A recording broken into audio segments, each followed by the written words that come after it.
ከመጀመሪያ ጀምሮ ጥፋቷ ምንድነው?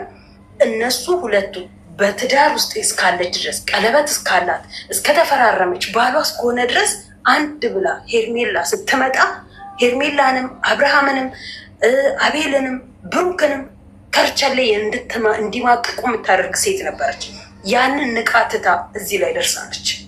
ዛሬ እዚህ ላይ ከደረሰች በኋላ እንደገና ራሷው ተበድላ ራሷው አልቅሳ ራሷው ተጨንቃ ራሷ ያንን ሁሉ የሴትነት ቻሌንጆች አልፋ ዛሬ ላይ ደግሞ መልሳ ይቅርታ እያለች አልፈልግም ውጭልኝ እያላት እየሄደች ዛሬ ላይ አልፈልግሽም ልጄንም አላየውም ብሎ ወደ የተራለሽ ነው ይታርጊያቸው ሀይ ቲጂ እንትን አድርጊያቸው የሚያስቸግሩ ሰዎችም ይውጣለች።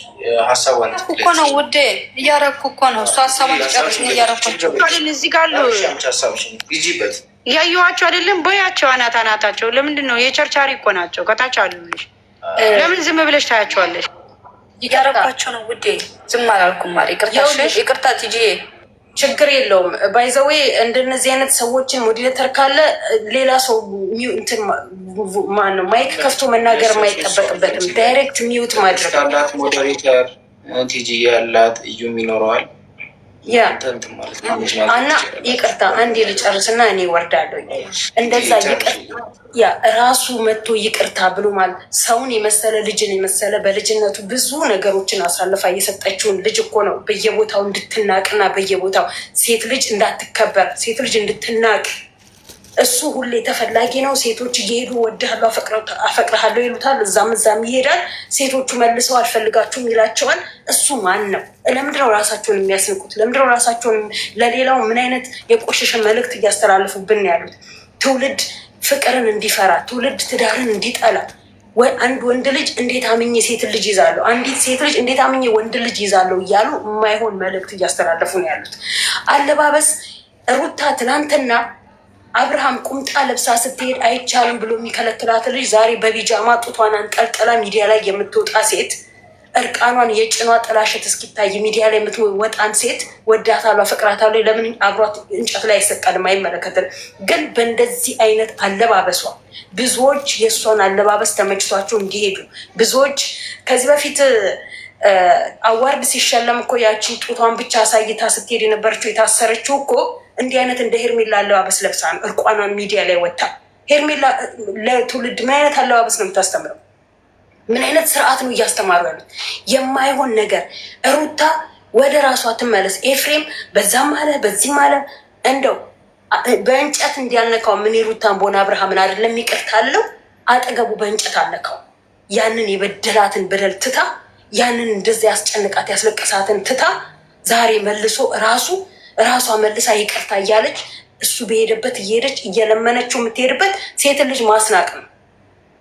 አለቀ። ልጅ ወልዳለች። ልጇን ይዛ በስርዓት ማስቀጠል ትችላለች። ብዙ ጊዜ እኔ ዩቲዩብ ላይ እሰራለሁ።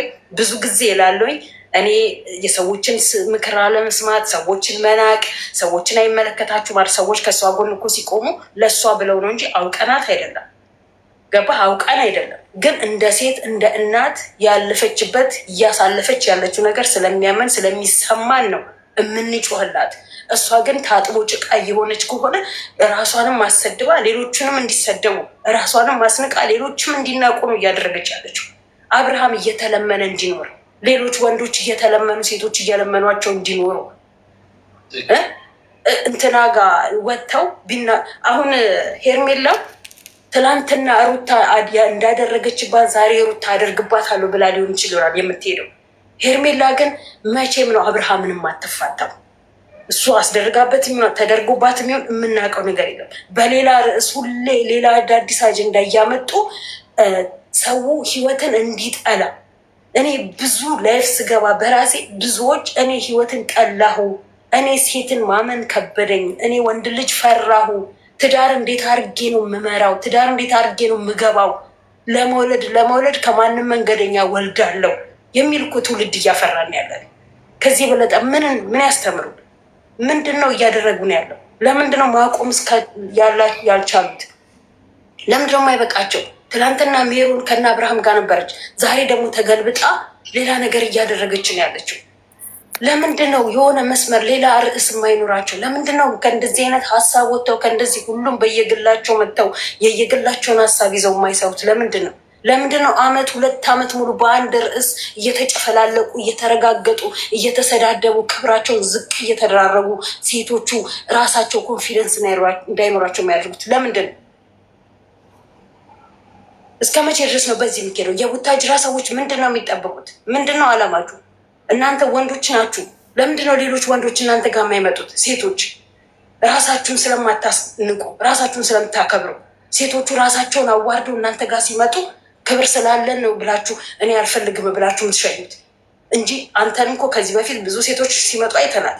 በክብር ትመልሳለን። ራስ አላማ ስላለ አብርሃም የመጡለትን ሴቶች ሁሉ የማይመልስ ከሆነ አብርሃም እሱ ጋር የመጡለትን ሴቶች እየተቀበለ የሚያስተናግድ ከሆነ ሴት ልጅ መጨረሻዋ የመጨረሻ ወንድ ልጅን እየናቃት የምትሄድበት ጊዜ ነው የሚመጣው።